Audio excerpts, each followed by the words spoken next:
धन गाड़ दिया आंगन में, ऊपर एक खंबा गाड़ दिया और वही में लिख दिया, जब धन की जरूरत पड़े तो थंब साह से ले लेना।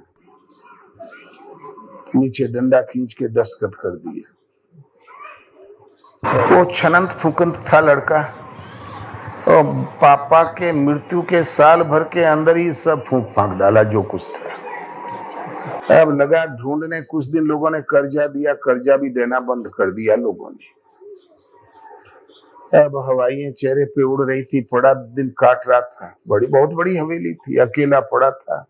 हवेली थी, दाल रोटी नहीं थी। एक महात्मा भटक के पहुंच गए, वो दरवाजे पे बैठ गए चौकी पर। बोले महाराज किसी दूसरे दरवाजे पे चले जाओ, हमें पाप लगी। मैं कभी कभी 4-4 उपवास कर रहा हूँ, भले घर का हूँ, मांगना भी तो मुझे नहीं आता, हमें पाप लगेगा। बोले हमारी चिंता छोड़ो, हम खाए पिए फिट थे। अरे बोले महाराज हमारे पास कुछ भी नहीं। बोले देखने में तो मातबर लगता है, कहता कुछ नहीं। ठीक है, बहुत मना किया लेकिन महाराज रुक गए।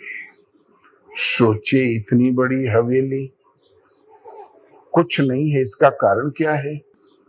सुबह उठ के बोले अरे कहीं कुछ नहीं तुम्हारे पास? पिताजी कुछ नहीं। बोले महाराज पिताजी तो अरबपति रहे, हम रहे नालायक, सब फूंक फांक दिया, पता नहीं क्या कर दिया। एक जगह थोड़ा सा लिखा मिला है कि बेटा जब घटे धन तो थंब सा से ले लेना। तो हमने सब जगह चिट्ठियां भेजी, इस नाम का कोई व्यक्ति मिला नहीं। तो महाराज बोले हमको घर में घुमाएगा। बोले चलिए महाराज। सब दरवाजे खुले हैं, कहीं ताला नहीं है। ताला तो धन हो तब न लगे हैं। फ्री है, यहाँ कुकुर बिलारो घुमा करे थे, आपो आओ।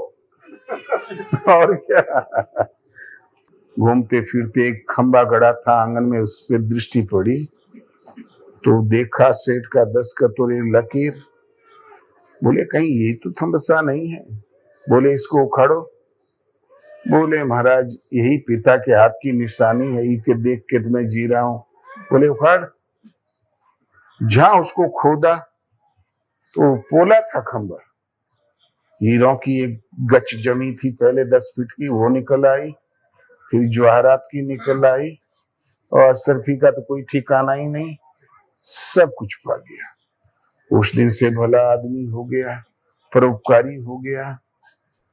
वास्तव में शरीर एक मिट्टी है, श्वास ही खंभ है, स्थिर है।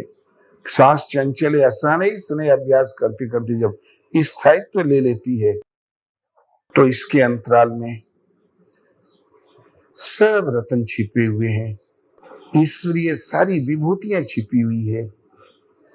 किंतु ये तब संभव है जब किसी सदगुरु को हृदय रूपी आंगन में घुमा दो, तो इसकी घाट बता देंगे, इसको खोदने का तरीका बता देंगे, साधना पद्धति बता देंगे। तो जहां श्वास का सूरत लगी, श्वास में स्थायित्व आया, तो इसके अंतराल में सारा ईश्वरीय विभूति सुलभ हो जाती है। ये महापुरुषों ने दृष्टांत दिए हैं छोटे छोटे।